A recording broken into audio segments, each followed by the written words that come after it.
Bien, el tema de hoy, puertas dimensionales, vamos a ver la primera parte tan solo. Veréis que es un tema realmente impresionante.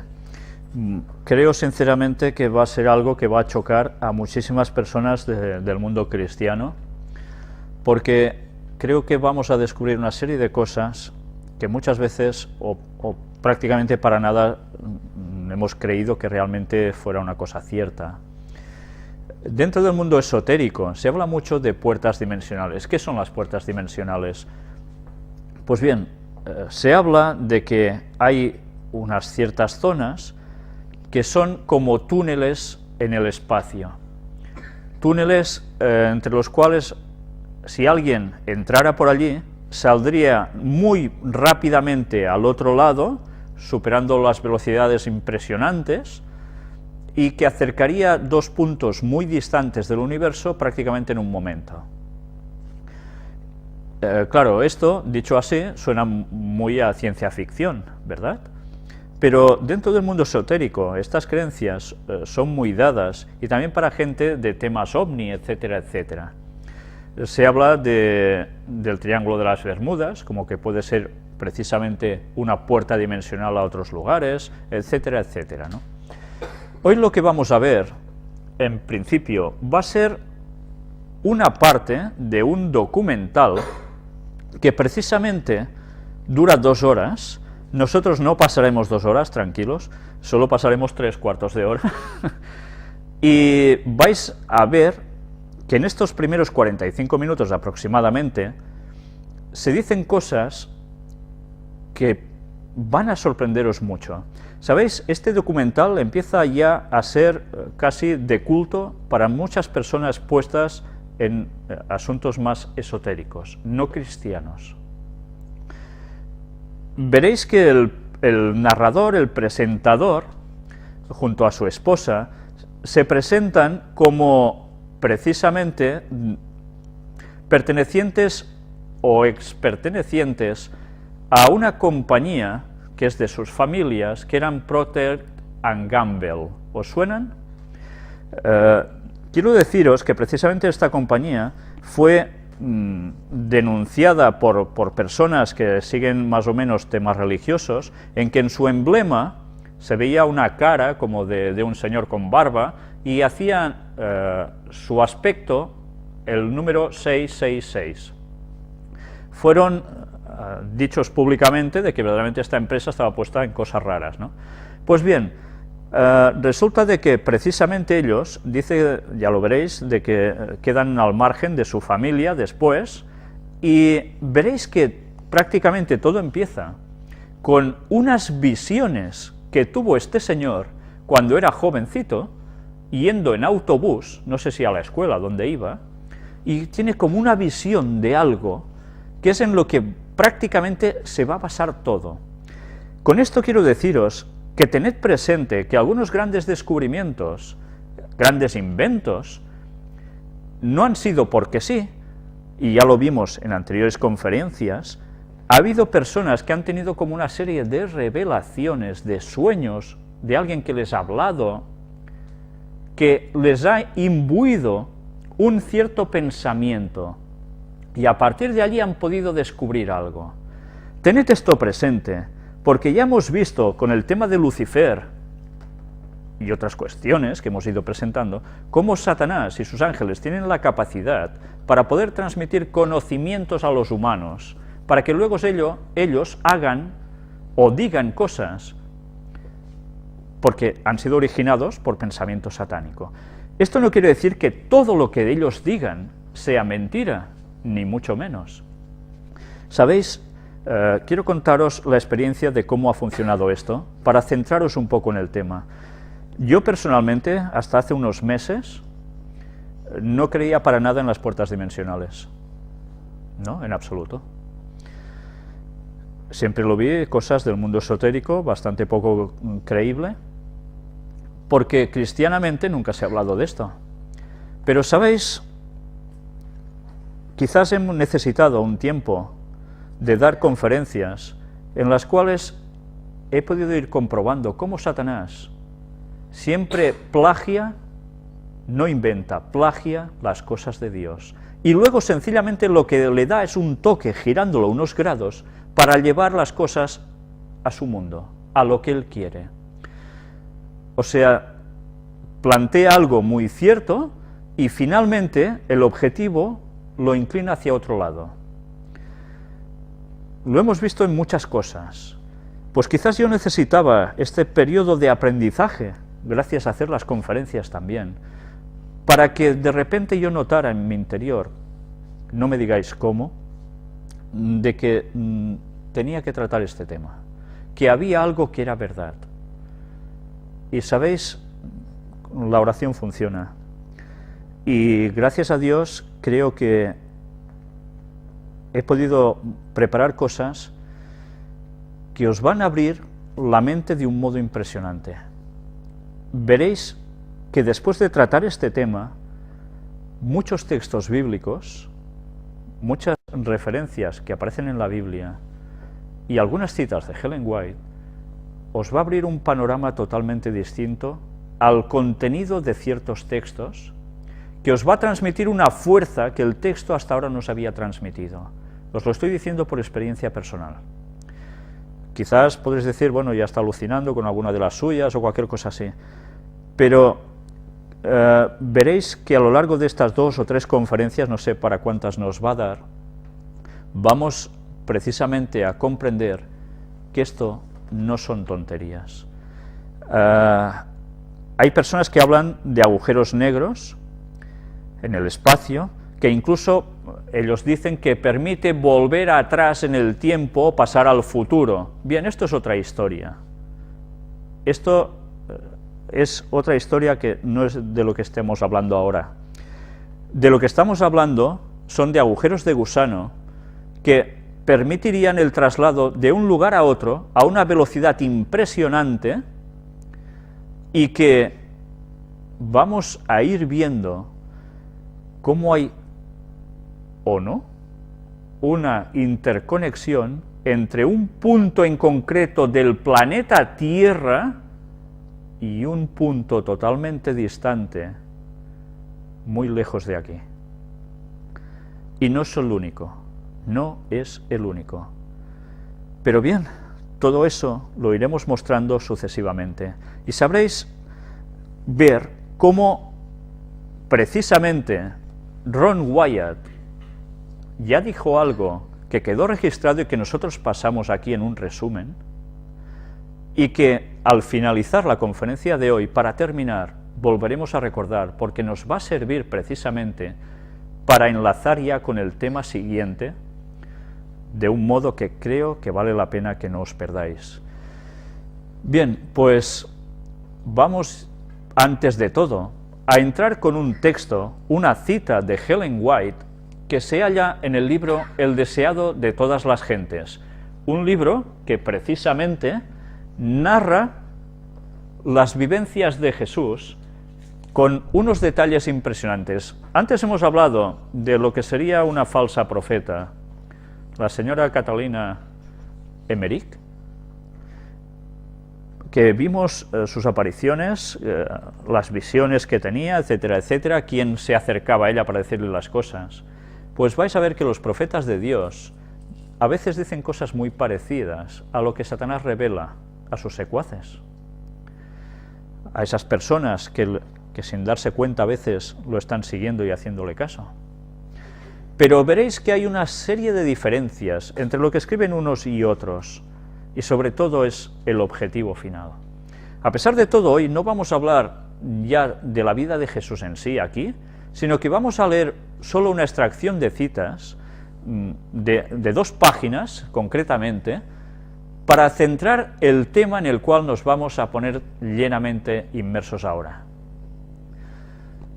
Os lo he marcado en azul, como aquí veis. Bueno, no lo he hecho yo, lo ha hecho mi hija. Nos dice: al pensar en las preciosas bendiciones que había traído a los hombres, Jesús añadió: de cierto os digo, de aquí adelante veréis el cielo abierto y los ángeles de Dios que suben y descienden sobre el Hijo del Hombre. ¿No os dicen nada estas palabras?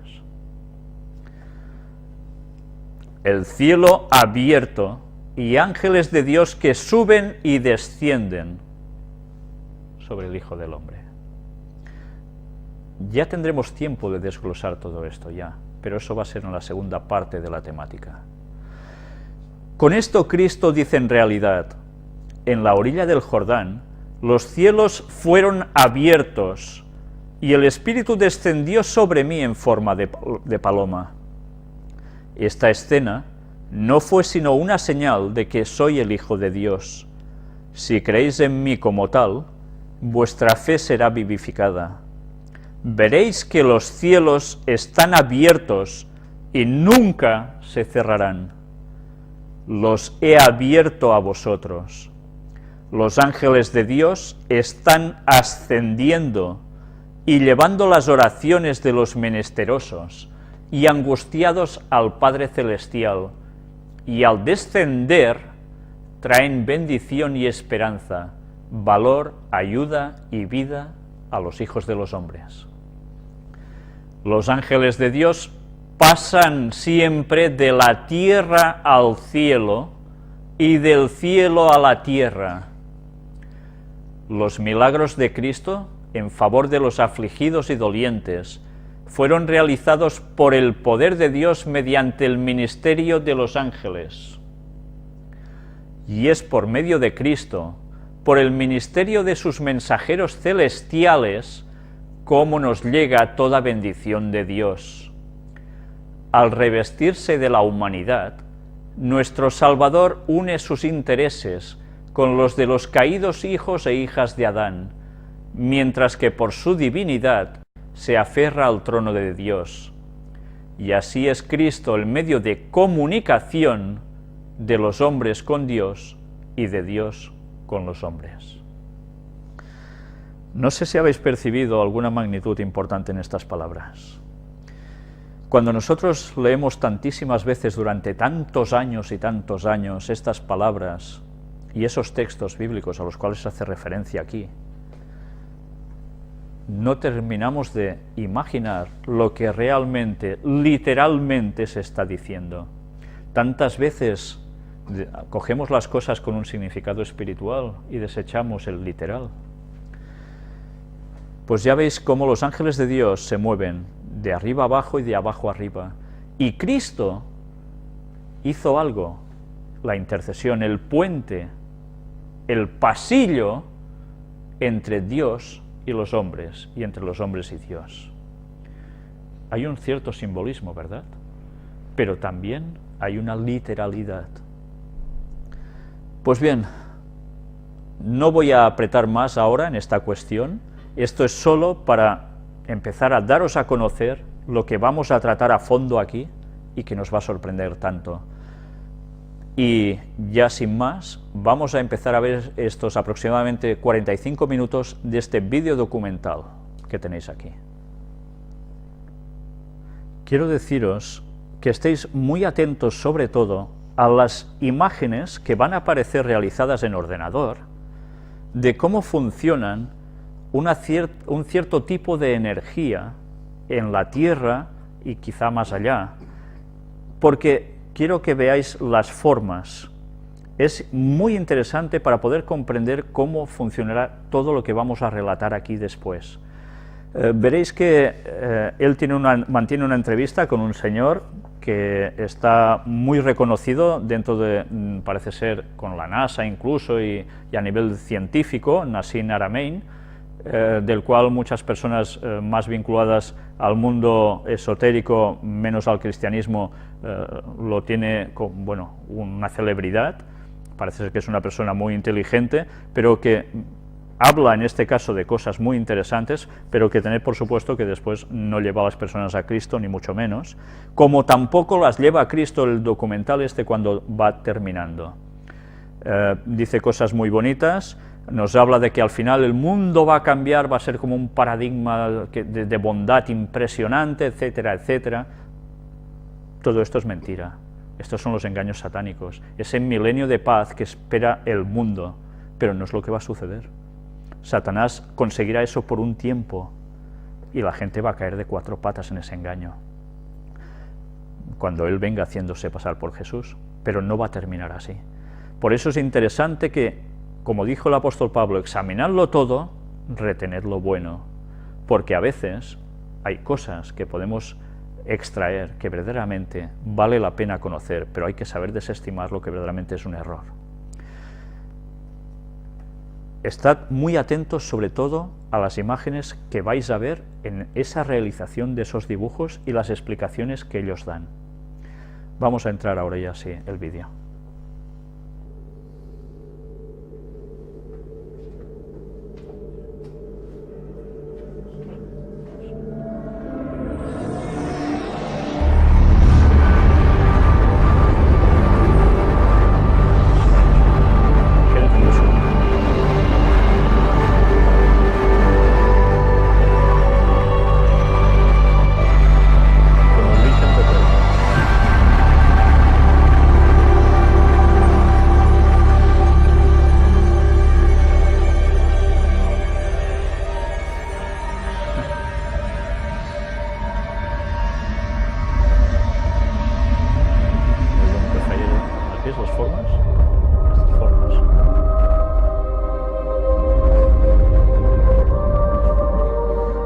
Forma que feia així, això us heu de fixar molt.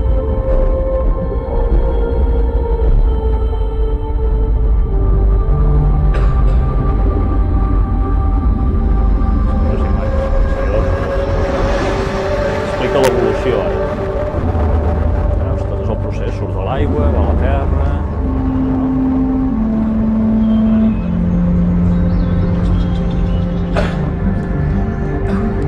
No, que us fixeu en les formes i ara està descrivint l'evolució, però tot s'origina amb aquella forma així, que és una força que ho belluga tot en l'univers.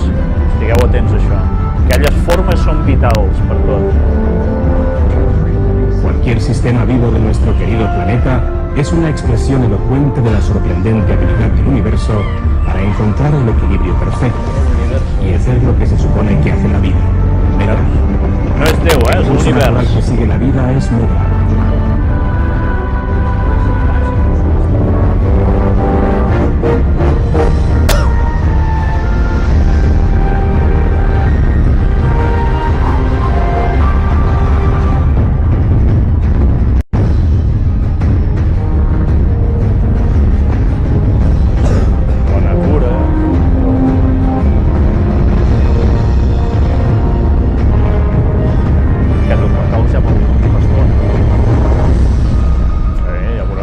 Fijémonos en la que es una de las grandes maravillas de la vida.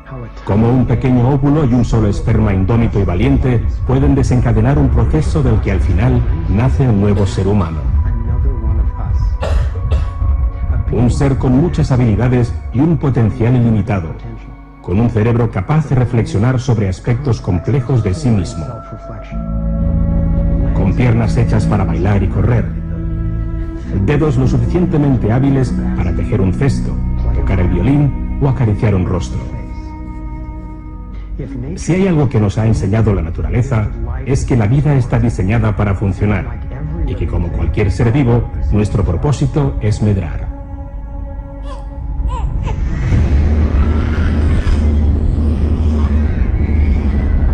Pero a pesar de ello, para la mayoría de la gente de este planeta, la vida no consiste en medrar, sino en sobrevivir, en intentar aguantar.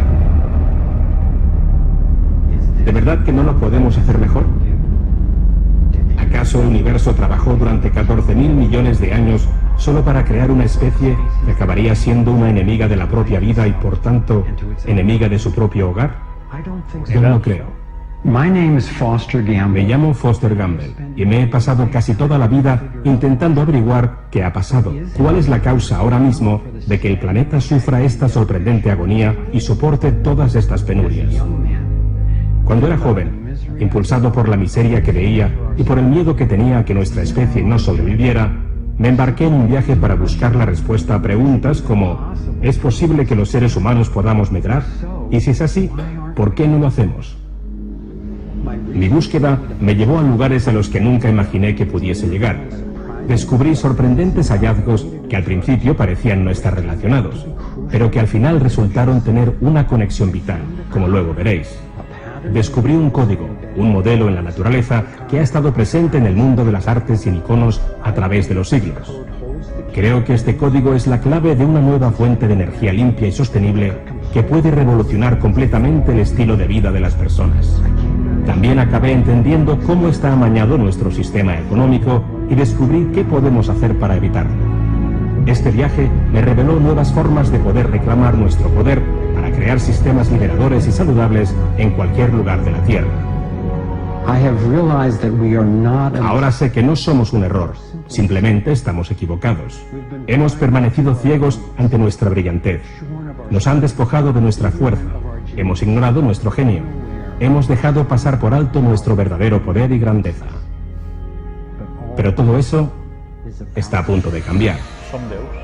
Os invito a que compartáis conmigo los momentos más importantes de mi increíble viaje. Para ello, he creado este navegador que nos llevará a través del espacio y del tiempo. Dejad que os lo muestre. En esta pantalla podemos acceder a lo que he llamado nuestros conocimientos vitales. Son los datos vitales que no nos facilitan los medios corporativos, los cuales en Estados Unidos se han reducido de 50 compañías a 5 en tan solo 25 años. Lo usaremos para ver realmente si lo estamos haciendo bien o no. La pantalla de la derecha traza un curso para vivir en el planeta Tierra en condiciones sostenibles y saludables, al cual he denominado navegación perspicaz. Y esta será nuestra brújula. En vez de una aguja que nos busque el norte en el campo magnético de la Tierra, esta brújula tiene la forma del propio campo. Y esa forma, como pronto veréis, contiene ramificaciones tecnológicas y sociales sorprendentes. Después de una búsqueda que me ha llevado toda la vida, he terminado por creer que este modelo realmente guarda la clave para conseguir un mundo que funcione para todos. Así que vamos allá.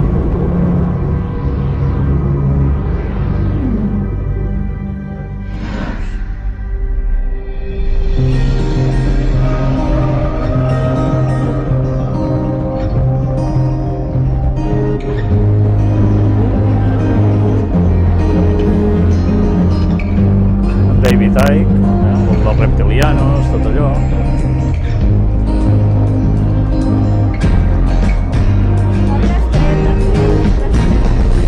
Està a YouTube. Sí, jo el vaig trobar de xiripa, buscant d'altres coses i ja va estar. Per què? Perquè ell fa veure que és contrari a això, esclar.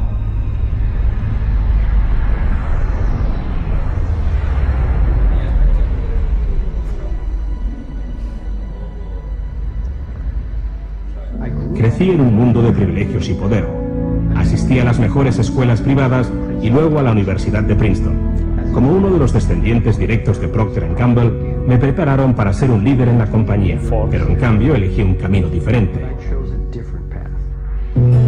Mira los formas.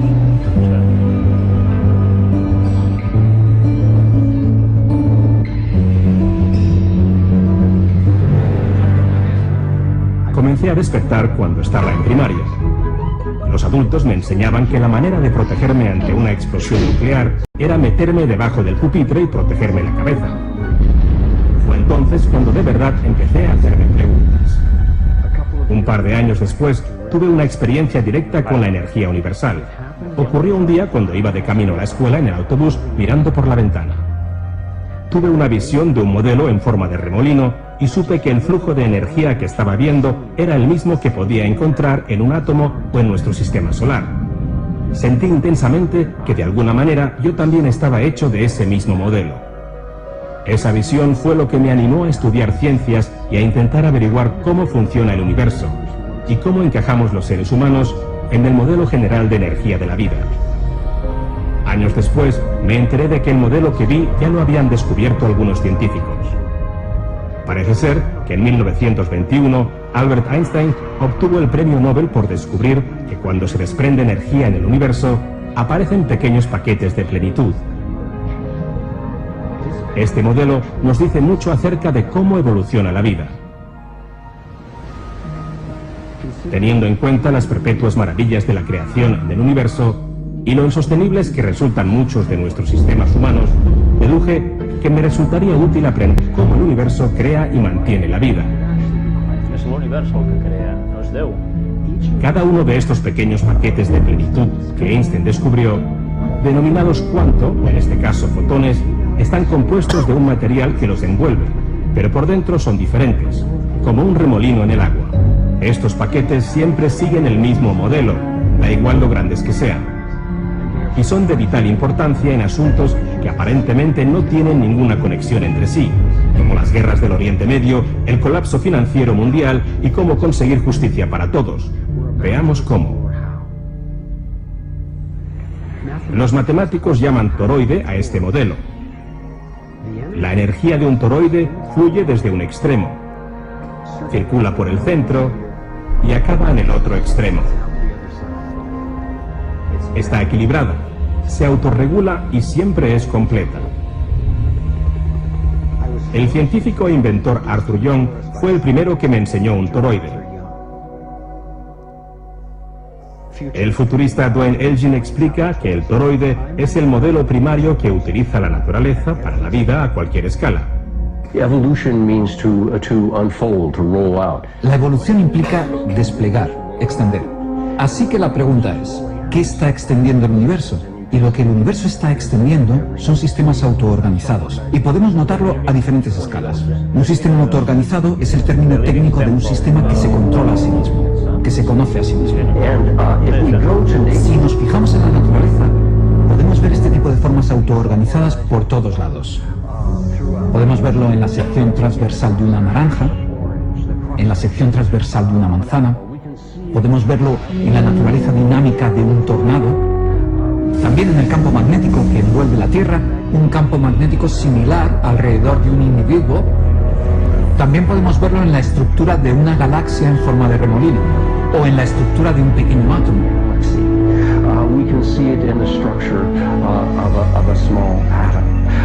A todas las escalas, a través de toda su historia, el universo tiene un único proyecto. Está produciendo toroides. El universo es una fábrica de toroides.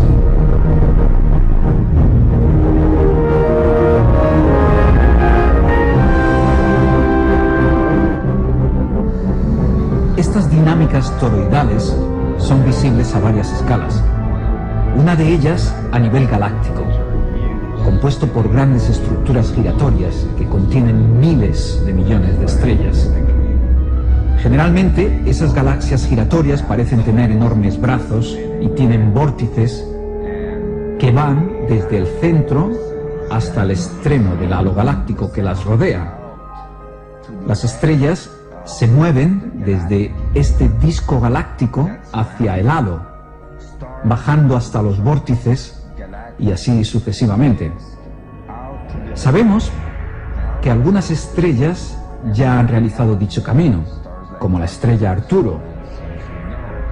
Incluso se podría describir así la atmósfera de nuestro planeta.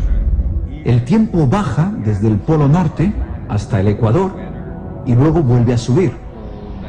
Y desde el polo sur sube hasta el ecuador y luego vuelve a bajar. Incluso la dinámica de la superficie del Sol es muy similar. Por supuesto, lo estamos analizando desde un punto de vista externo en un modelo a pequeña escala. Pero si lo aplicamos al sistema solar, que se incluye en la galaxia, la cual está incluida en un grupo de galaxias, que a su vez forman parte de un grupo mayor, nos adentramos en un mar ilimitado de corriente toroidal infinita.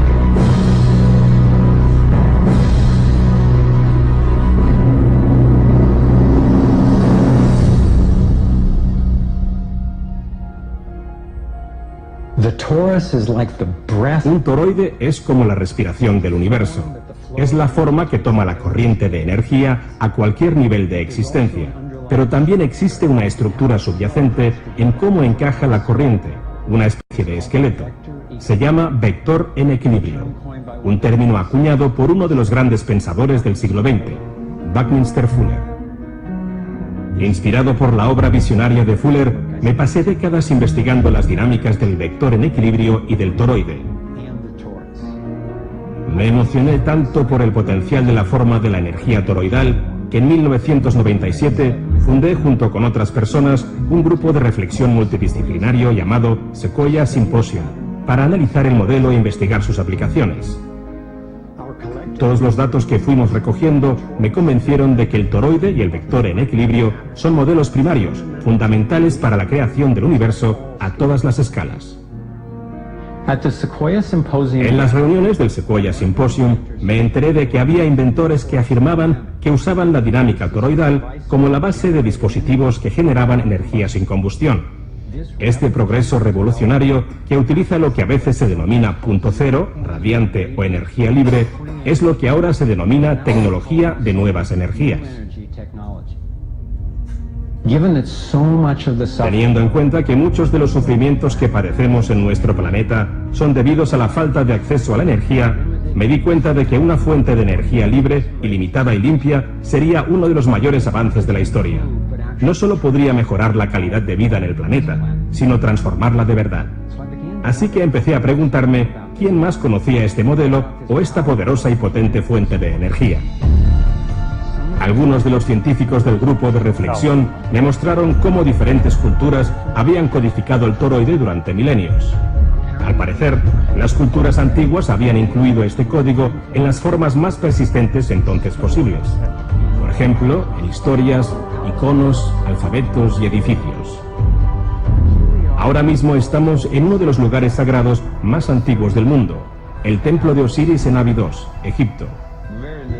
Se han encontrado muy pocos símbolos y signos en el templo de Osiris.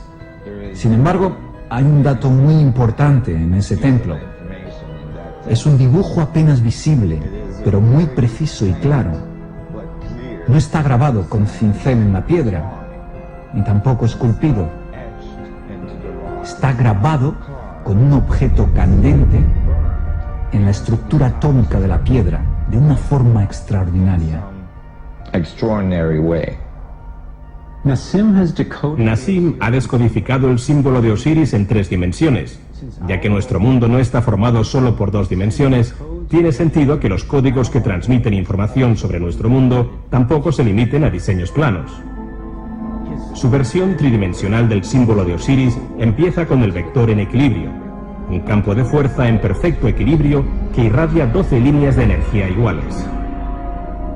Estabilizan su centro como los 12 radios de una rueda.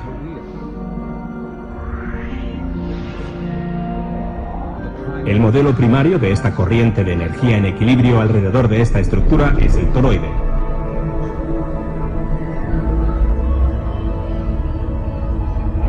Aquí lo ampliamos a la siguiente escala con un total de 64 pirámides llamadas tetraedros.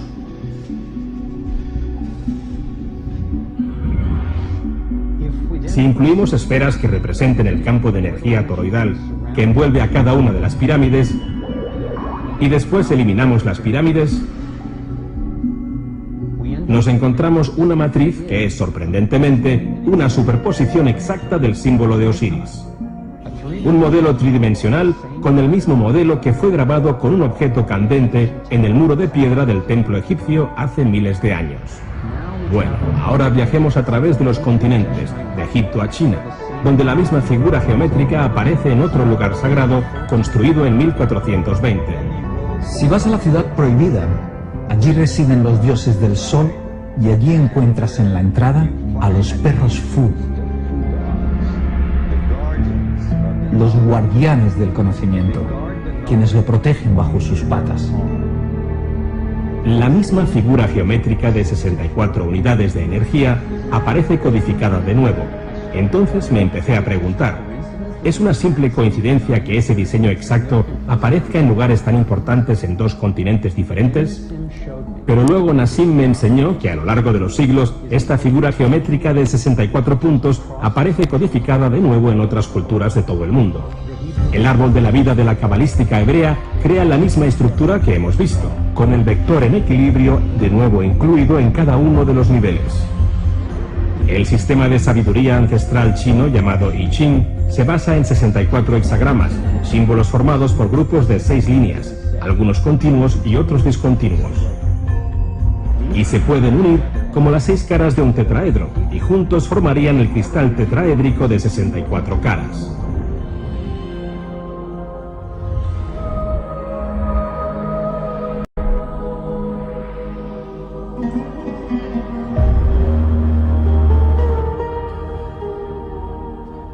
Este mismo patrón aparece en los estudios científicos modernos. La doble hélice tiene un alfabeto de 64 codones que se utilizan para codificar el ADN humano.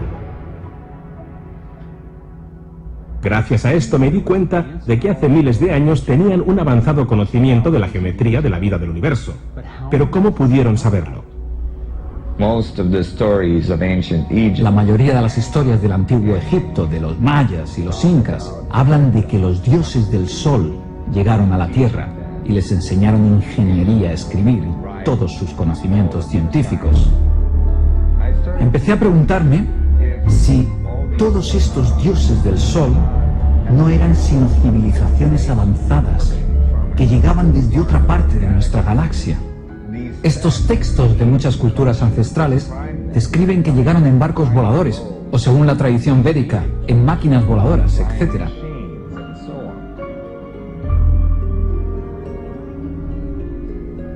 Existen muchas referencias a la llegada de estos dioses del sol a través de los tiempos.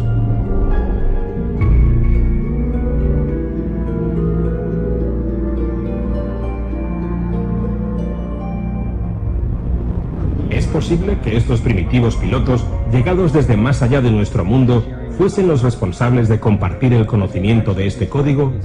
¿Puede ser que aprovechasen su poder para viajar a través del cosmos?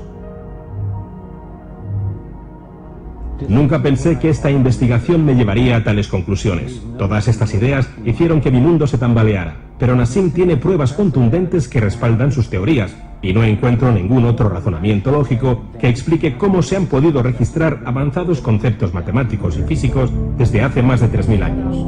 Pedí consejo a uno de los mejores investigadores, el Dr. Stephen Greer, el fundador del Centro para el Estudio de Inteligencia Extraterrestre. Ha llevado a cabo cientos de entrevistas con testigos de los más altos cargos gubernamentales y militares. Y por eso, cuando hablamos de inteligencia extraterrestre, hablamos de civilizaciones que han logrado ser sensibles como nosotros, pero cuya tecnología y quizás habilidad social son tales que han sido capaces de convertirse en civilizaciones interestelares o interplanetarias. Y si nos fijamos en el hecho de que los cálculos más conservadores son que en la galaxia de la Vía Láctea hay al menos 10.000 planetas como la Tierra que tienen vida inteligente, y que al menos la mitad de ellos pueden estar igual de avanzados que nosotros o más, es casi seguro que ahí fuera haya vida inteligente que ha controlado las leyes del universo, más allá de lo que se enseña hoy en día en centros como el MIT o Caltech, para poder viajar a través del espacio-tiempo en tiempo real y a través de enormes distancias del espacio interestelar.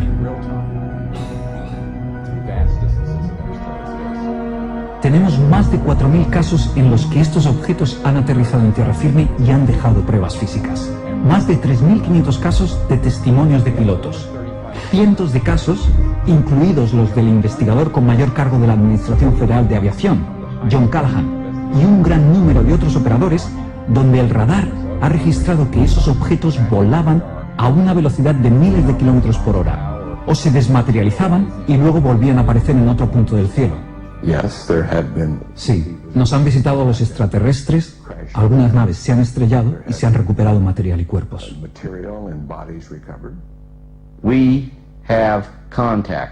Tenemos contacto con alienígenas que no provienen de otro país extranjero, sino de otro sistema solar. Y sí, he participado en todo ello. Existen documentos que he visto que hacen referencia al hecho de que el Roosevelt tuviera varios ejemplos de ovnis. Y concretamente, después de descubrir que llevaban a bordo armas nucleares.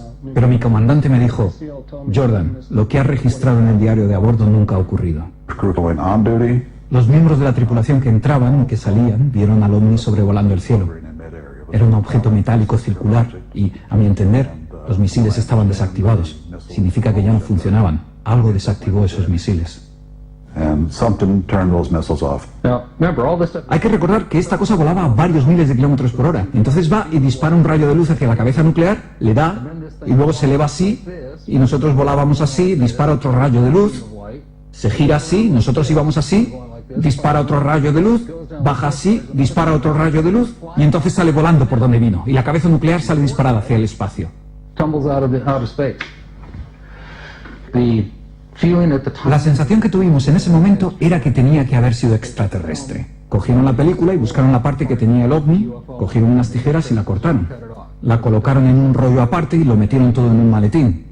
Le devolvieron el resto de la película al comandante Matchman y dijeron, tenga, no hace falta que le recordemos, comandante Matchman, la gravedad del fallo en la seguridad. Damos este incidente por cerrado. ¿A quién le cuentas que has visto un ovni sin que te mire como si estuvieses loco?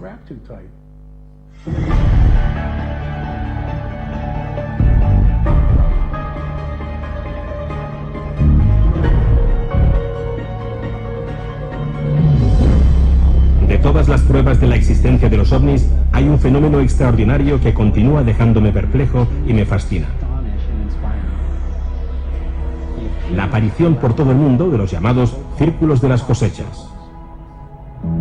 Estos elaborados diseños aparecen misteriosamente en campos de cereales, de manera que los tallos aparecen doblados, pero vivos. 5.000 de estos modelos han aparecido en más de 30 países diferentes, la mayoría de ellos en Inglaterra. Los medios de comunicación han hecho creer a mucha gente, y al principio a mí también, que estos dibujos en los campos son una especie de broma que han gastado unos gamberros por la noche. Y claro que hay versiones que son falsas, pero las que están hechas por el hombre son muy rudimentarias en comparación con la gran mayoría de estas elegantes creaciones. ¿Es posible que unos gamberros hayan creado los 5.000 modelos que se han contabilizado? ¿Es posible que unas cuantas personas puedan crear, solo con cuerdas y tablas, algo tan complejo y maravilloso como esto en mitad de la noche, bajo la lluvia torrencial y sin dejar restos de huellas en el suelo? El campo electromagnético de la zona donde se han doblado los tallos del cultivo para crear la imagen a menudo aparece sobrecargado de electricidad estática, y algunas de estas zonas aparecen llenas de extrañas partículas magnéticas. Uno de los diseños de cultivo más alucinante no es un círculo, sino un rectángulo que parece ser una respuesta directa a un mensaje que se lanzó al espacio en 1974. El mensaje era una señal de radio que describía la localización de nuestro planeta en el sistema solar y a los seres humanos con la esperanza de que una inteligencia extraterrestre lo pudiese recibir e interpretar. Y 27 años después, en el año 2001, este diseño dibujado en un campo de cultivo aparece en Inglaterra, junto con lo que podría ser un autorretrato del remitente. El mensaje encaja con el formato de la señal de la NASA y describe un sistema solar distinto al nuestro, un retrato del remitente, un ADN que no es humano y una antena de microondas que aparentemente usan para comunicarse, en vez de la antena de radio que utilizamos nosotros. El símbolo de la antena ya había aparecido un año antes en ese campo exactamente, justo al lado de una antena de ondas de radio activa, igual que la que utilizó la NASA para enviar la señal original. La NASA continúa negando cualquier tipo de contacto extraterrestre.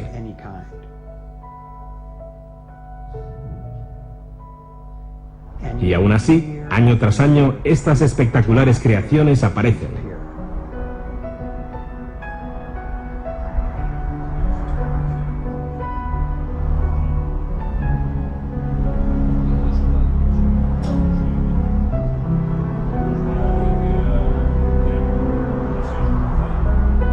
Entonces, ¿qué significado pueden tener estos extraordinarios diseños? Aquí tenemos versiones en 2 dimensiones que parecen revelar el toroide en 3 dimensiones.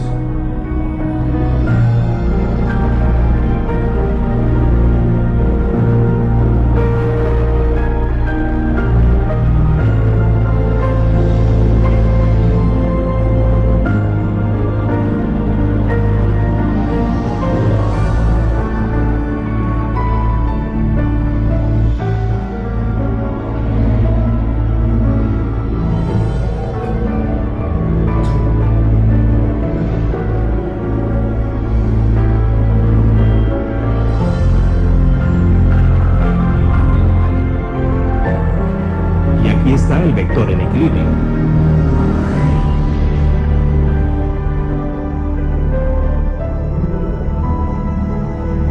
Y el diseño relacionado de 64 caras que ya hemos visto codificado en el arte de muchas culturas ancestrales.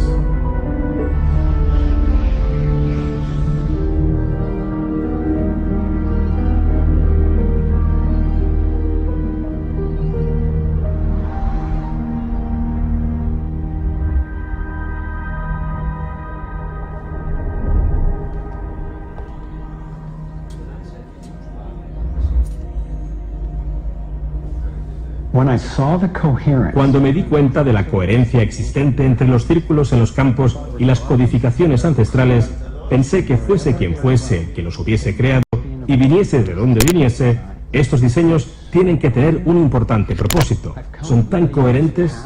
Al final he llegado a creer que el modelo del toroide y el vector en equilibrio, especialmente en la forma del tetraedro de cristal de 64 caras, nos está mostrando cómo funciona la energía en el universo para que podamos alinearnos con ella.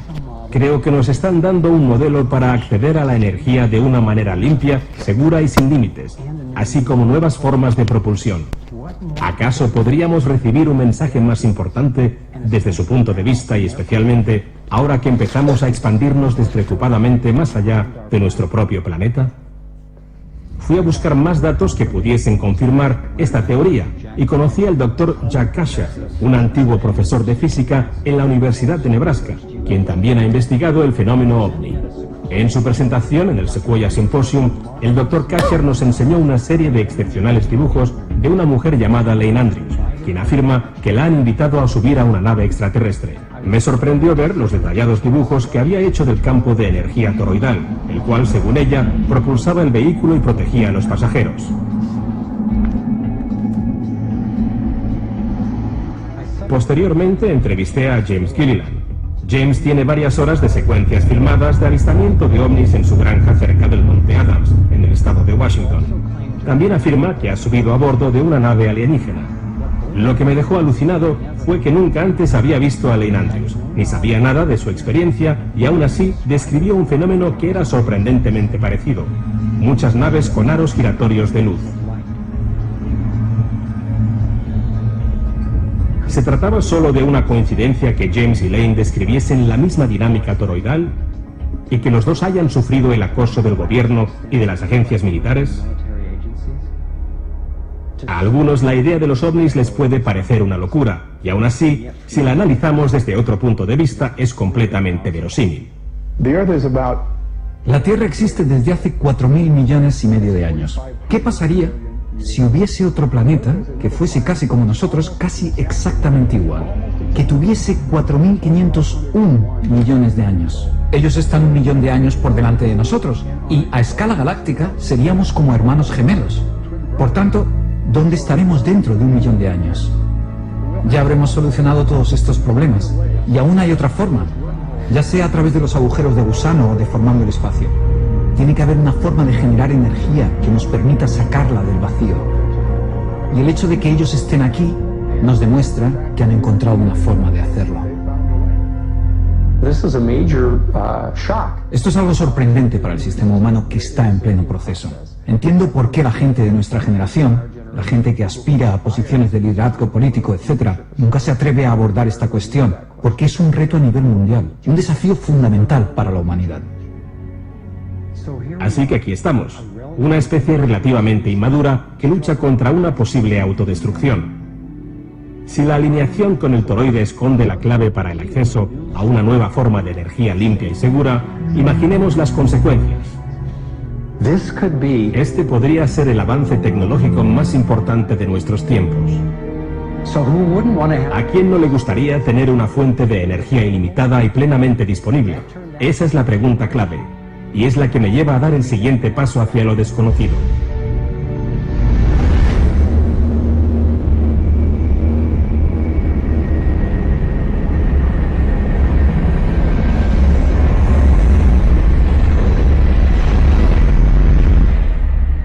Parece ser que los científicos de principios del siglo XIX habían estado desarrollando métodos alternativos para obtener electricidad sin combustión. Nikola Tesla creía que había logrado acceder a lo que denominaba energía radiante. Muchos científicos piensan que descubrió lo que ahora llamamos energía libre. Pero antes de que Tesla pudiese acabar el proyecto, su inversor, el banquero J.P. Morgan, que tenía el monopolio del cobre que se utiliza en el tendido eléctrico, se dio cuenta de que el descubrimiento de Tesla podía transmitir electricidad sin necesidad de cables. Y entonces dejó de financiar las investigaciones de Tesla. El laboratorio de Tesla apareció quemado y a él lo condenaron al ostracismo. Y todo por intentar cumplir su sueño de conseguir energía ilimitada para todos. Eren dos ficats en coses rares i entre ells... Un inventor de hoy en día, Adam Trombley, se inspiró en el trabajo de Tesla y en las posibilidades del toroide. Trombley construyó una dinamo, un generador de corriente directa que proporcionaba energía eléctrica directamente del aire. Intentábamos demostrar que al limitar el campo magnético de un planeta y al girar este dispositivo, podríamos realmente crear una dinamo que funcionase. Y de hecho funcionó, y sigue funcionando. Entonces, cuando contemplamos la naturaleza, Júpiter o una dinamo como la Tierra que gira en el espacio, lo que hacemos sencillamente es referirnos a un imán que gira en el espacio. Y las líneas de flujo del imán van hacia abajo y por dentro, en este patrón toroidal del campo magnético.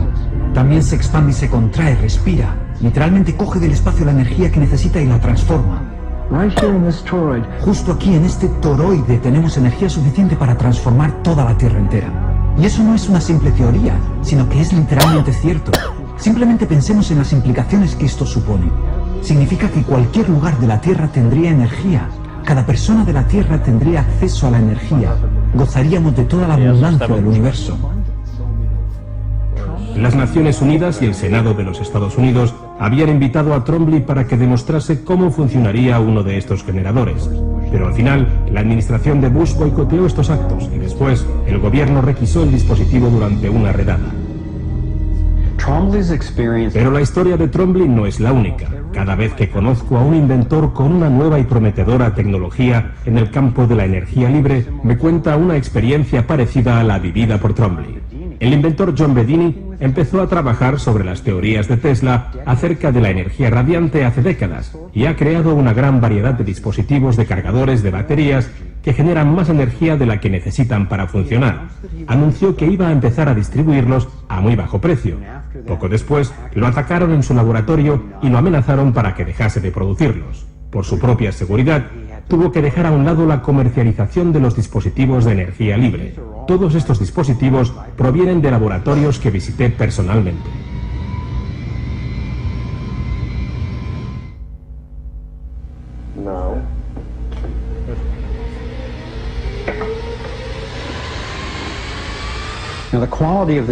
Aunque la calidad de estas secuencias es pobre, no espero convenceros. Pero lo que quiero decir es que al estar ahí con estos inventores, acompañado de expertos y ver cómo funcionaban estos dispositivos de nueva energía, me convencieron de que la tecnología es real. Y me maravillan los avances que puede engendrar esta tecnología. El canadiense John Hutchinson no solo creó baterías libres de energía, sino que también usó las teorías de Tesla para contrarrestar la gravedad y conseguir que los objetos flotaran. Esto podría revolucionar el campo de la propulsión. Pero la policía y agentes del gobierno entraron en su laboratorio y le requisaron su equipo en 1978, en 1989 y de nuevo en el año 2000. Uno de los científicos a los que íbamos a entrevistar para este documental era el Dr. Eugene Malloy, un ingeniero del MIT y de Harvard, editor de la revista Infinite Energy, que cubre tanto los avances teóricos como tecnológicos del campo de las nuevas energías.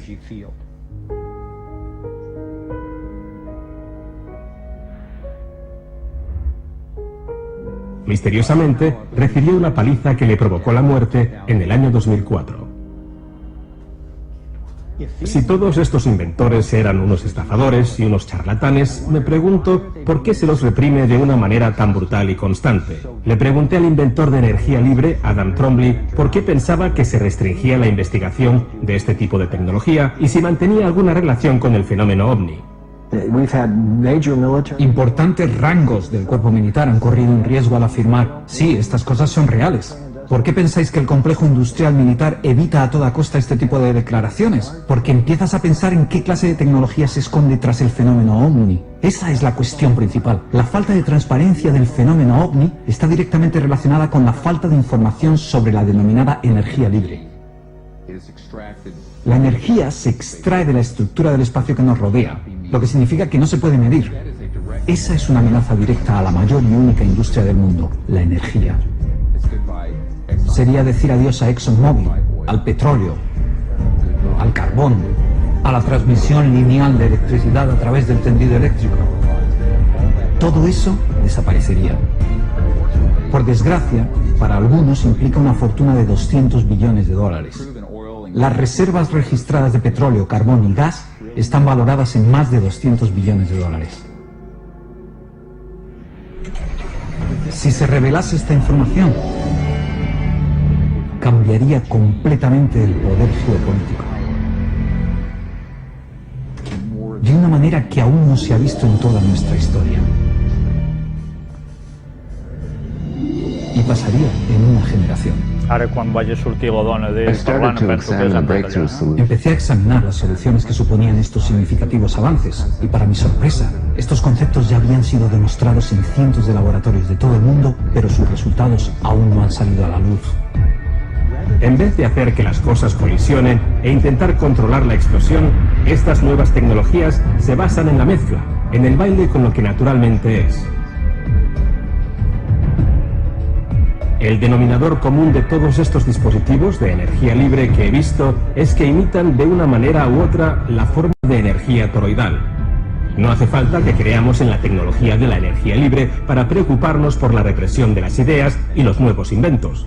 Yo mismo pensé, ¿cuál es la mejor manera de justificar nuestra dependencia del petróleo, carbón, energía nuclear y otras tecnologías peligrosas y contaminantes, sino afirmar que no hay ninguna otra alternativa mejor ni más barata? Era mi querida esposa y socia creativa, Kimberly, quien me recordaba una y otra vez las implicaciones humanas de mi investigación científica. Vale, pues para.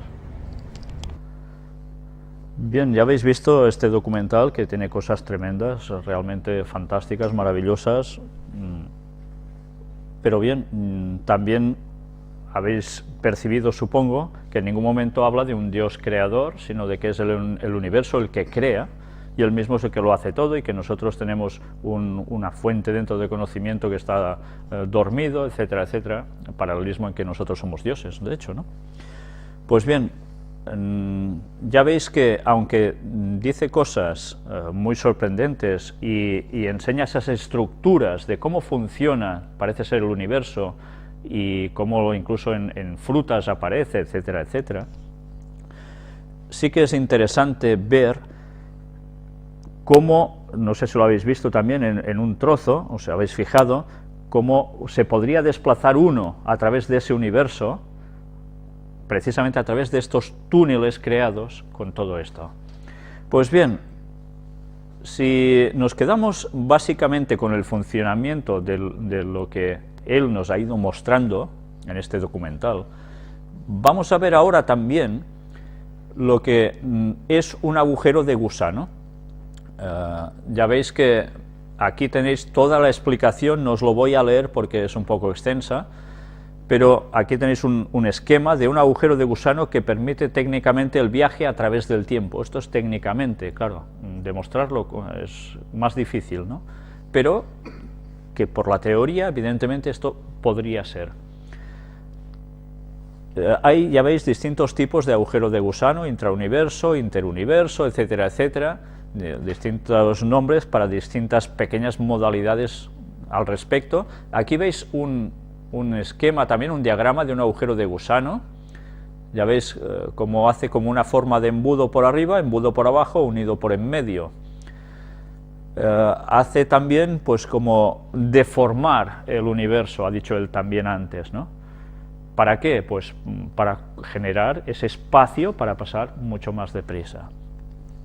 Pues bien, aquí tenéis toda la explicación, lo podréis ir viendo en vuestras casas, es interesante, para hacer cultura al menos va bien. Incluso ya veis hasta fórmulas aquí magistrales de cómo funciona todo esto en ecuaciones. Y no nos vamos a quedar solo con todo esto, Ya veis, viajes a velocidades superiores a la de la luz. Podría ser así, un recorrido más corto. Este trozo sí que os lo voy a leer. La relatividad especial solo tiene aplicación localmente. Los agujeros de gusano, si en efecto existiesen, permitirían teóricamente el viaje superluminal, más rápido que la luz, asegurando que la velocidad de la luz no excedida localmente en ningún momento. Al viajar a través de un agujero de gusano, las velocidades son subluminales, por debajo de la velocidad de la luz. Si dos puntos están conectados por un agujero de gusano, el tiempo que se tarda en atravesarlo sería menor que el tiempo que tarda un rayo de luz en hacer el viaje por el exterior del agujero de gusano. Sin embargo, un rayo de luz viajando a través del agujero de gusano siempre alcanzaría al viajero. A modo de analogía, rodear una montaña por el costado hasta el lado opuesto a la máxima velocidad puede tomar más tiempo que cruzar por debajo de la montaña a través de un túnel a menor velocidad, ya que el recorrido es más corto. Subatómicamente se hipotetiza la existencia de una espuma cuántica o de una espuma de espacio-tiempo. Avanzando con la conjetura, se hipotetiza la posibilidad de existencia de agujeros de gusano en la misma, aunque si estos existieran serían altamente inestables y solo se podrían estabilizar invirtiendo enormes cantidades de energía, por ejemplo con aceleradores de partículas gigantescos que puedan crear un plasma de quarks-gluones. ¿Os suena algo de esto de aceleradores de partículas? Ya sabéis lo que está haciéndose en Suiza, ¿no? Pues bien, para más cosas están trabajando allí de lo que siempre nos puede llegar a parecer.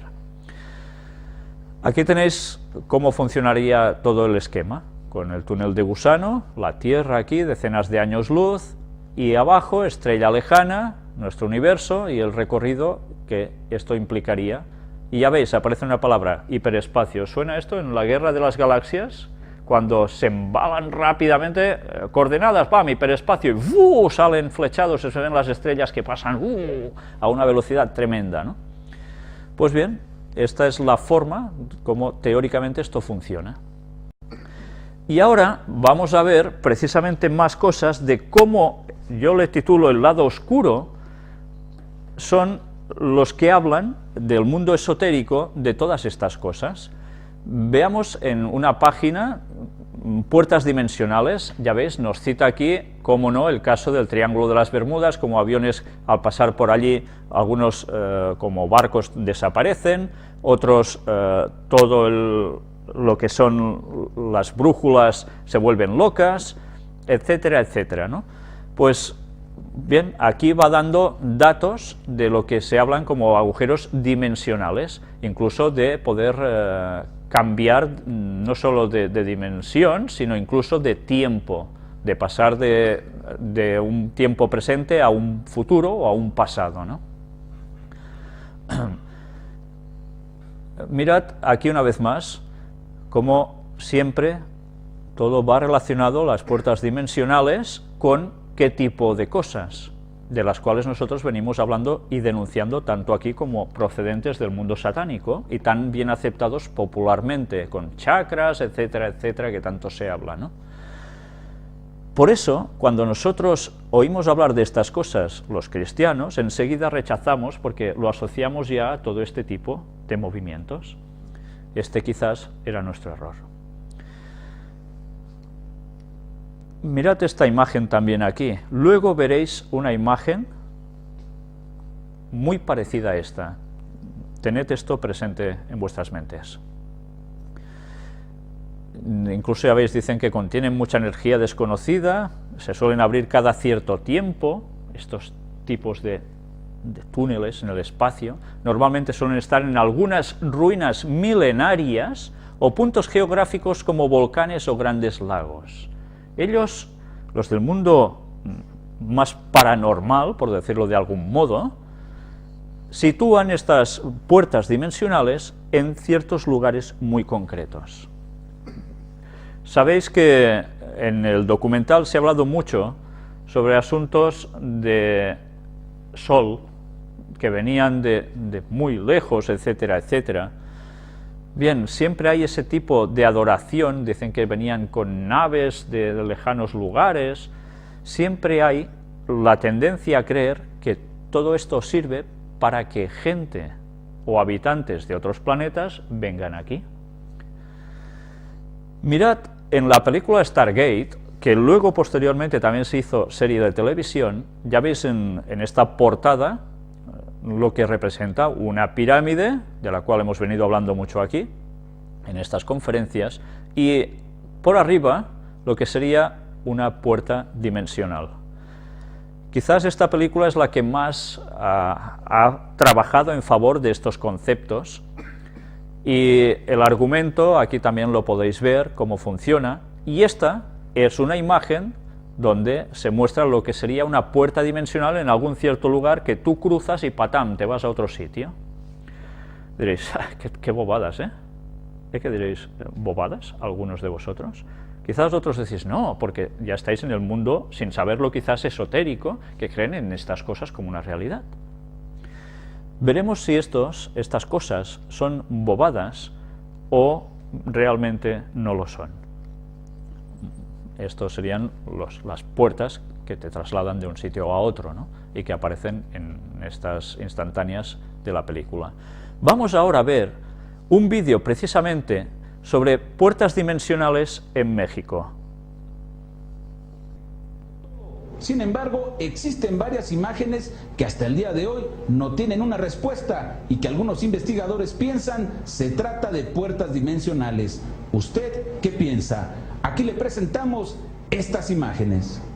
El 3 de octubre del 2005, las cámaras de seguridad de la ciudad de Ramos Arizpe del estado de Coahuila, en México, captaron imágenes inexplicables. ¿Presente emergencia Ramos Arizpe?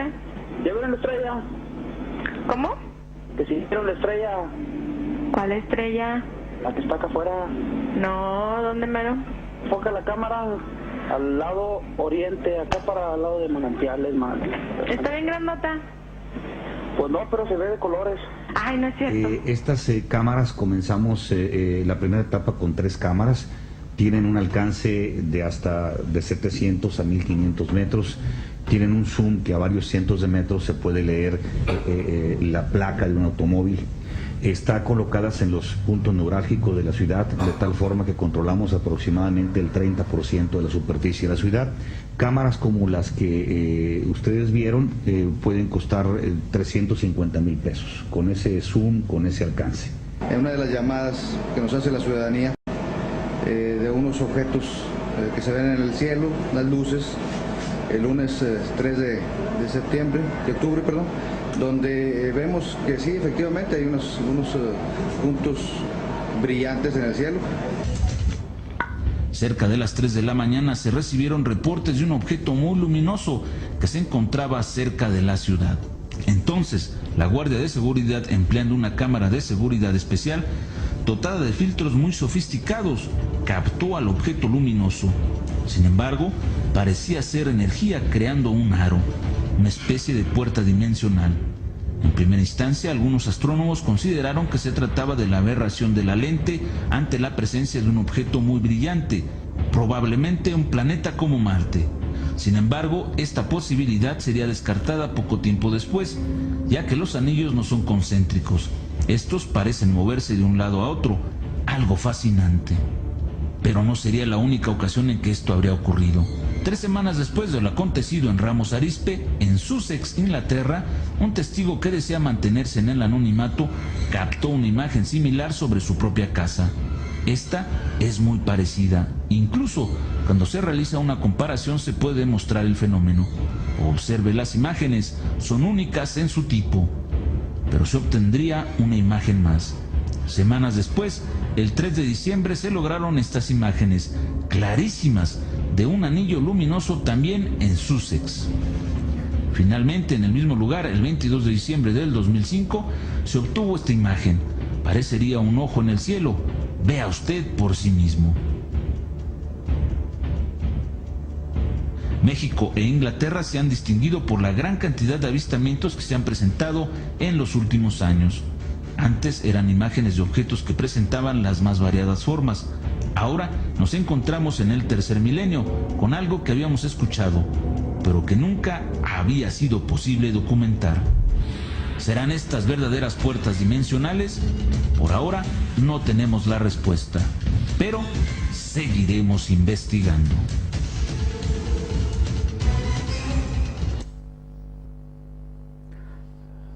Bien, habéis visto en este vídeo sobre puertas dimensionales en México y en otros lugares. También no sabemos si realmente son lo que dicen que pueden ser, puertas dimensionales, o es un efecto de Blue Beam, del cual también hemos hablado en las conferencias, algo generado por el hombre, o bien realmente sí que son algo parecido a esto. Sea como fuere, es interesante ver que precisamente cogen esa forma circular, como se muestra también en las películas de Stargate, y iremos viendo aún algo más, como es este otro vídeo de la pirámide de Kukulcán. Antes os he dicho que os fijaseis en una imagen donde se mostraba cierta pirámide. Pues bien, vais a ver ahora en este vídeo qué más sucedió al respecto. ¿Recuerda usted la fotografía del rayo en la pirámide de Kukulcán en Chichén Itzá? Tomada por Héctor Siliesar el 24 de julio del 2009 a las 2 de la tarde con 31 segundos. Esta fotografía ahora está realmente por todas partes en internet. Se ha convertido en lo que algunos señalan es un aviso de lo que va a ocurrir en el 2012. Realmente no sabemos cuál es la razón por la que apareció este rayo, pero sin duda alguna que es importante, sobre todo cuando vemos la explicación que están tratando de darle algunos llamados científicos, unos que dicen ser expertos en fotografías de Marte y dicen que este es un reflejo generado por un rayo atrás, y la explicación que dan simplemente es inverosímil. Sin embargo, ha tomado nueva fuerza esta evidencia que nuevamente le presento aquí con Fernando Correa. En febrero del 2012 trascendió en la internet la fotografía que dimos a conocer a nivel mundial desde el año 2010. Tercer Milenio fue el primer medio en investigarla por completo. Fue tomada con un iPhone y muestra un rayo de luz que sale directamente de la cúspide de la pirámide maya de Kukulcán en Chichén Itzá, Yucatán, México. Obsérvela con toda atención. Una fotografía que logramos confirmar es una imagen legítima, tomada el 24 de julio del 2009, cuya investigación y análisis realizados por expertos en imágenes digitales en Italia por Giuseppe Garofalo y en Monterrey, México, por Guillermo Anaya, nos permiten determinar que en la toma no existe truco alguno o falsificación, tal como aseguraron los autores de la fotografía, Héctor Siliesar y su esposa Glenda Hernández. De manera que efectivamente un pulso de luz sale exactamente de la cúspide de la pirámide de Kukulcán, un fenómeno luminoso extraordinario que mostraría la energía de esta pirámide de los mayas. El investigador Jonathan Hill del Centro Espacial Marshall de la NASA sugiere que mientras cae el rayo el sensor de la cámara se satura. También Joe Thibodeau publicó imágenes tomadas por el mismo tipo de teléfonos en las que aparecen saturaciones de luz por la caída de un rayo. No obstante, en estas fotografías la saturación aparece como una franja que abarca toda la imagen. Observe y compare. Las imágenes saturadas son diferentes. Los rayos son muy intensos respecto a la foto del rayo en la pirámide de Chichén Itzá, por lo que no resultan conclusivas. Y el misterio continúa, tal como lo señaló el investigador Whitley Strieber. Whitley, what's your opinion on the beam photograph at the Chichén Itzá pyramid? Well, I found this a very interesting phenomenon, and as you know, we've talked about it, and I'm aware of the fact that no one actually saw it when it happened. Also, that there are various things that can happen to cameras that can make strange streaks, but in this particular case, the streak starts exactly at the top of the pyramid, and there just isn't a technical explanation for that. We have experts who work for our website, unknowncountry.com, as you know, but these explanations all come down to the same thing. The streak would have been across the entire frame of film. It wouldn't have stopped at the top of the pyramid, but it does. And frankly, I find it to be one of the most interesting photographs I've ever seen in my life. It could be that this pyramid is a working remnant from a past scientific civilization that we had on Earth very different from the one we have now, and we might be able to learn a great deal from it if that proves to be the case. El misterio aún no está resuelto, más aún cuando existen estudios científicos de la energía que generan las pirámides, como esta investigación realizada por estudiosos de la Universidad Nacional Autónoma de México, en la que determinaron que existen altos niveles de energía estática en la pirámide del Sol de Teotihuacán. De hecho, el artículo presentado en el 2008 en la Conferencia Internacional número 30 sobre los rayos cósmicos señala que la pirámide del Sol en Teotihuacán genera entre 0.5 y 1.5 teraelectronvolts, lo que le daría sentido a la foto de Chichén Itzá y a esta imagen que estamos investigando, en la que aparentemente sale energía de la pirámide de la Luna en Teotihuacán. Además, hay que considerar que en el Área 51 en los Estados Unidos, la Fuerza Aérea construyó una pirámide experimental de la cual muy poco se conoce. No obstante, demostraría el interés de los militares por el conocimiento verdadero de la energía de las pirámides. Acá, Kukulcán en Chichén Itzá tiene otras funciones o una tecnología que aún no conocemos. En futuras emisiones le presentaremos más sobre la energía de las pirámides, estructuras misteriosas que contienen secretos que la ciencia convencional aún no logra descifrar. Como habéis podido ver en este vídeo, emana este rayo de luz desde la pirámide, parece ser hacia arriba. Ahora, había gente que decía si esto era otra puerta dimensional. No lo sabemos. Parece ser que el rayo verdaderamente existió, este halo de luz. Pero también se está diciendo, como habéis visto en este documental, si es que realmente desde la pirámide se podía llegar a generar este rayo hacia arriba por algún tipo de construcción o algo que hay allí que actualmente se desconoce, ¿no? Bien, ya sabéis que los antediluvianos tontos no eran precisamente, y a saber si realmente cosas así pueden o pudieron llegar a hacer. Es curioso que precisamente sea en la pirámide del Sol, y luego habéis visto también una hipotética que también sucede en la de la Luna.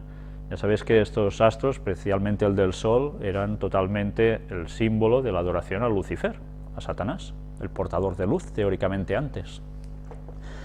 Pues sea como fuere, sí que nos estamos dando cuenta de que cosas puede haberlas. Y iremos viendo cómo realmente todo lo que hemos ido mostrando ahora también puede aparecer incluso en lugares como estos, la Santa Biblia. Vamos a ver un texto, ya prácticamente para terminar el tema de hoy, que se haya escrito en el libro de los Hechos de los Apóstoles, en el capítulo 1 y versículos del 9 al 12. Si tiramos un poco atrás, recordamos que Jesús va hacia sus apóstoles, les dice algunas cosas, les habla del derramamiento del Espíritu Santo, etcétera, etcétera, y asciende al cielo. Vamos a leer solo estos versículos. Y habiendo dicho estas cosas, viéndolo ellos, fue alzado y le recibió una nube que le ocultó de sus ojos. Y estando ellos con los ojos puestos en el cielo, entre tanto que él se iba, he aquí se pusieron junto a ellos dos varones con vestiduras blancas, ángeles, los cuales también les dijeron: varones Galileos, ¿por qué estáis mirando al cielo?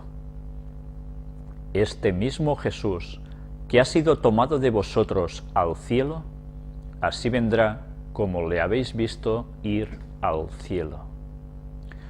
Entonces volvieron a Jerusalén, desde el monte que se llama del Olivar, el cual está cerca de Jerusalén, camino de un día de reposo o sábado.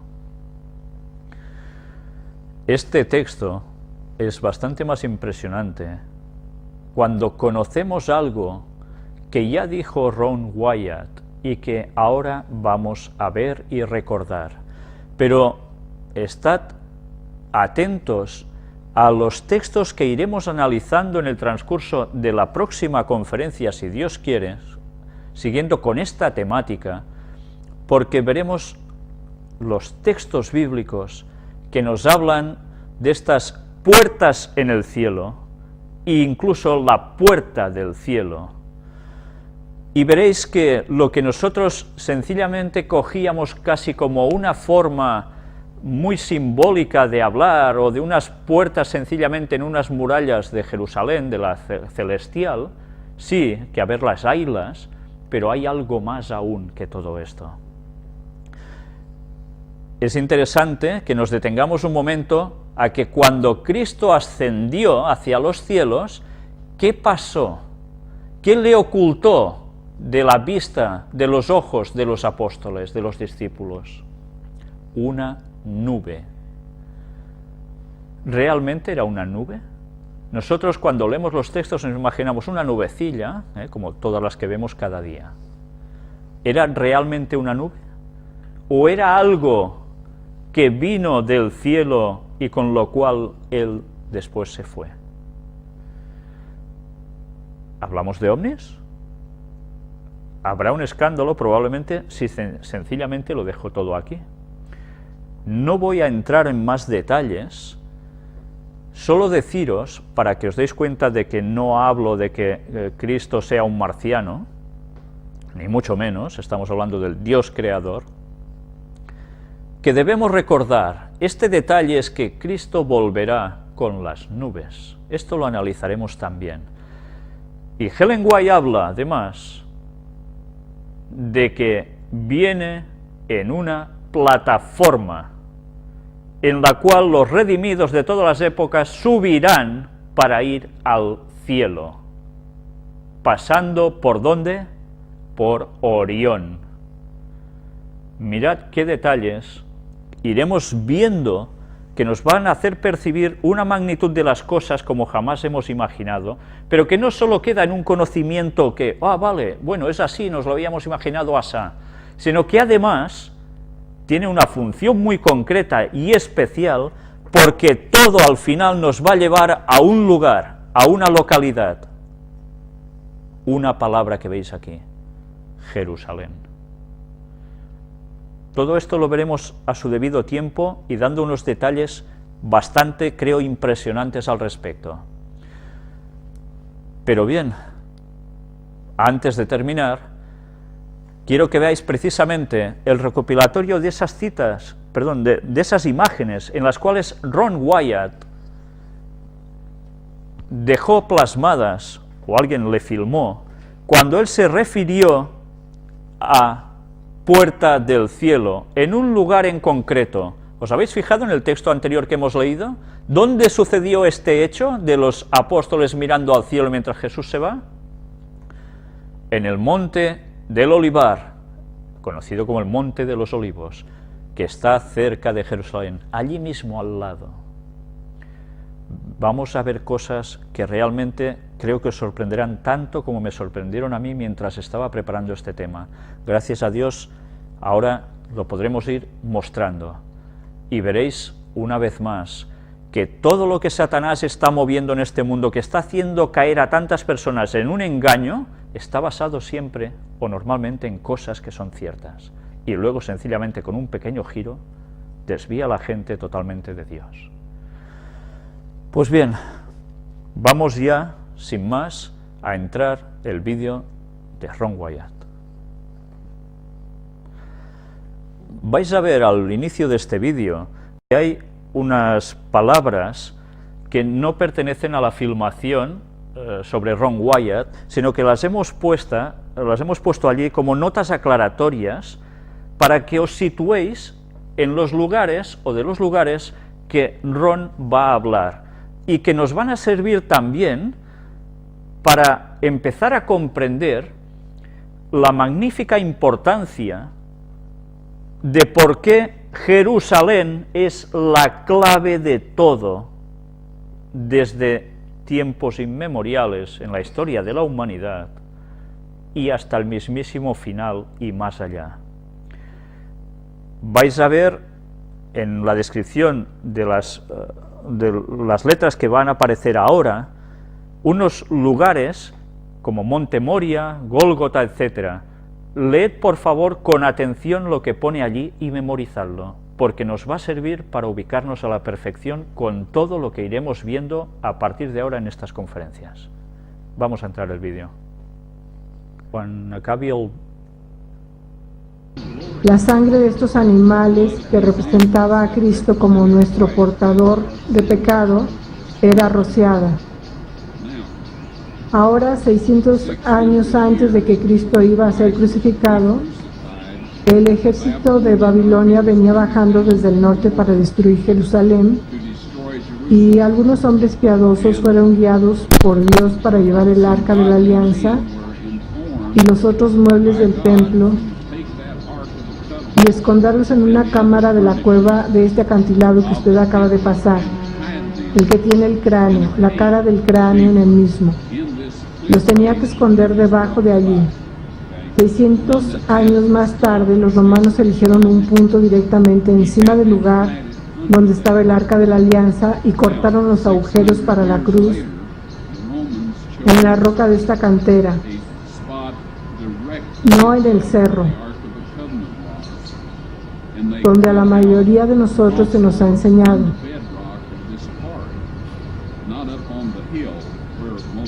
Pero me gustaría señalar que este es el monte Moriah. Incluso esta cantera que vemos aquí todavía es el monte Moriah.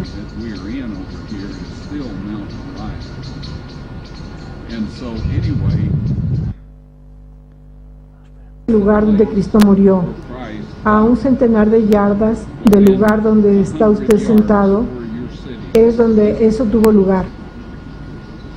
Y esta tumba justo aquí es la verdadera de donde Él resucitó.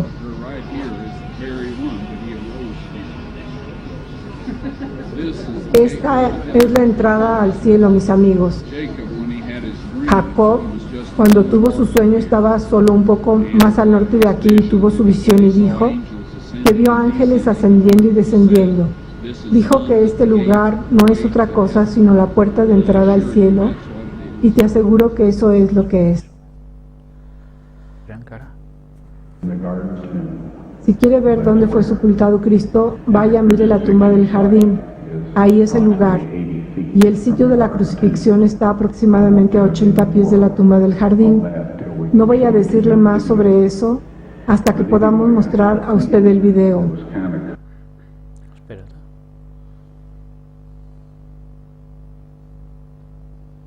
Jerusalem is situated on two mountains, Mount Zion on the west and Mount Moriah on the east. Moriah extends from the Temple Mount on the south end and continues beyond the city wall to the north. In ancient times, a dry moat was cut through this mountain to prevent invading armies from easily entering the city from the north. The northern part of the mountain, located outside of the city, was then used at some point in time as a quarry, and where the mountain was cut away is very visible. Along the escarpment or cliff face which was formed when it was quarried is located the tomb. Also along this escarpment is the well-known skull face. And between the skull face and the tomb is the site Ron Wyatt pointed to in 1978 when he said that's Jeremiah's grotto and the Ark of the Covenant is in there.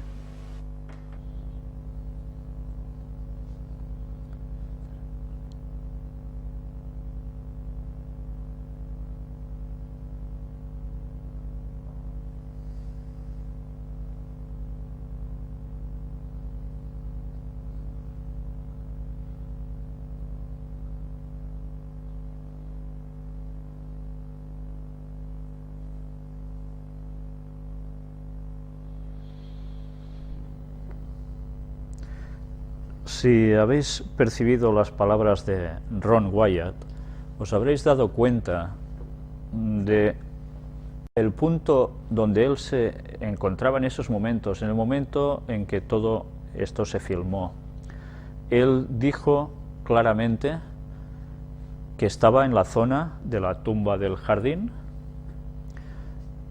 Describe que unos metros más allá había el monte de la calavera y que debajo, aunque aquí lo veis un poco separado, era donde se encontraba el Arca de la Alianza.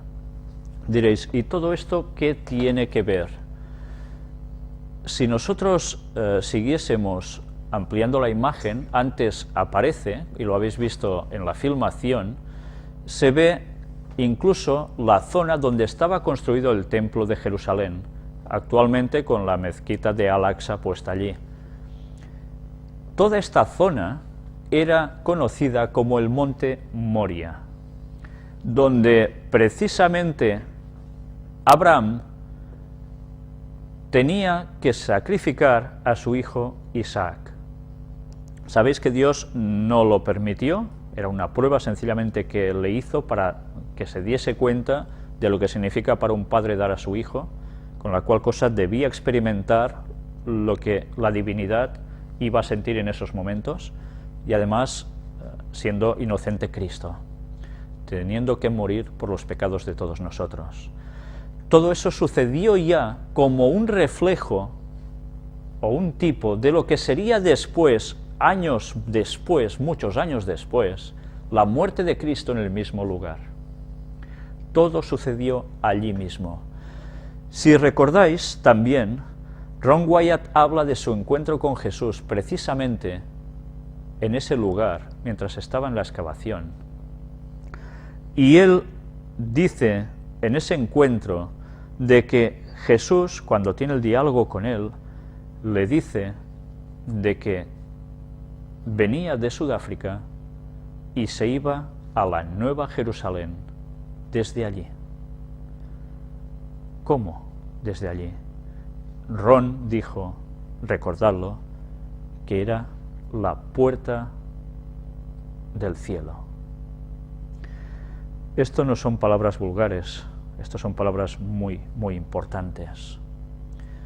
Si desde allí hay un lugar que va directamente al cielo, ahora entenderéis por qué la Nueva Jerusalén se va a fincar precisamente en este lugar. Mucho más ampliamente de lo que es ahora Jerusalén, por supuesto. Pero la Nueva Jerusalén que va a descender de Dios se pondrá justamente allí. ¿Y sabéis por qué? Porque este es el fin o el principio, depende cómo os lo miréis, de ese túnel de conducción hacia el cielo. Habéis visto que Jacob, ha dicho también Ron, en Betel, que está allí mismo, a unos metros de ahí, tuvo la experiencia de ese sueño, de la escalera por la cual subían y ascendían y bajaban los ángeles de Dios. Y él, Jacob, dijo que eso era puerta del cielo. No era un sentido figurativo exclusivamente, era también literal. En la próxima conferencia, si Dios quiere, vamos a desglosar toda una serie de textos bíblicos que nos va a dar ahora, sabiendo estas cosas, una perspectiva totalmente distinta y con una potencia fenomenal sobre los textos bíblicos que hasta ahora no habíamos percibido. ¿Sabéis? Ron sabía que aquí había la puerta al cielo 30 años antes que nosotros. Hemos necesitado 30 años para que Dios nos volviera a mostrar que verdaderamente hay una puerta al cielo. Esto no quiere decir que yendo allí, ¡pum!, ¡hala!, nos vamos directamente a otra dimensión, al cielo, ¿no? Pero veremos cómo esa zona verdaderamente tiene una gran importancia y la va a volver a tener. ¿Sabéis? Lo curioso de todo esto fue que yo tuve una conversación cuando estaba precisamente mirando todos estos temas, investigándolo, con mucha oración, con mi hermano, también con mi compañero que nos ayuda en todo este montaje que habéis visto ahora aquí, y que estuvo en el Museo de los Wyatt. Yo les dije precisamente que había algo más, que las puertas dimensionales verdaderamente existían. Evidentemente, lógicamente, la reacción de ellos fue muy sorprendente, ¿no? De sorprendidos. Pero, bueno, les doy las gracias porque no desconfiaron directamente de mí. Pero sí que es cierto, no estoy diciendo nada con esto de ensalzarme, no os lo toméis así, por favor, sino sencillamente de que Dios está mostrándonos ahora una luz adicional para llegar a comprender cosas que tienen una trascendencia muy superior a lo que jamás nos hubiésemos imaginado, para que veamos los textos bíblicos con una fuerza muy, muy grande, y que todo esto nos quiere decir algo, y que todo nos va a servir, y esta es la base de todo, para tener argumentos, para poder decirles a las personas que creen en puertas dimensionales, pero como de gente de otros mundos que vienen en su ovni por aquí de vacaciones a decir cosas y se van, o los derriban, o lo que sea, que verdaderamente esto existe, pero que no vienen marcianitos a visitarnos, sino otros seres. Y hablaremos realmente qué pasa con todo esto. Hemos visto en el documental primero que se hablaba también de la tecnología ovni. Hablaremos también un poco de todo esto. Pero ya habéis visto que, una vez más, Satanás dice cosas basadas en la realidad. En ese documental nos mostraban cómo desde los albores de la humanidad, con esas civilizaciones primeras, tenían unos conocimientos impresionantes al respecto, con esta energía cósmica, dicen, o creen ellos, ¿no? ¿De dónde lo sacaron? ¿De quién eran adoradores ellos? De Lucifer, de Satanás. Y ahora podemos percibir, una vez más, que Satanás sigue copiando y plagiando lo que conoce que hay en realidad, que son las cosas de Dios, y que él mismo ha vivido, pero que sabe distorsionar hacia el punto donde va a embaucar a miles o millones de personas con engaños, y así lo está haciendo. Ahora tendremos argumentos válidos, férreos, para poder llevar a estas personas al auténtico conocimiento, el de Dios, no el de Satanás. Pues bien, quiero dejar aquí la conferencia y finalmente remitiros, si Dios quiere, a la próxima semana, en la cual haremos ese análisis en detalle, del cual creo que vais a quedar verdaderamente impresionados tanto como yo mismo he quedado. Que Dios nos ayude a comprender todas las cosas, porque el fin verdaderamente está cerca. Hasta la próxima. Gracias.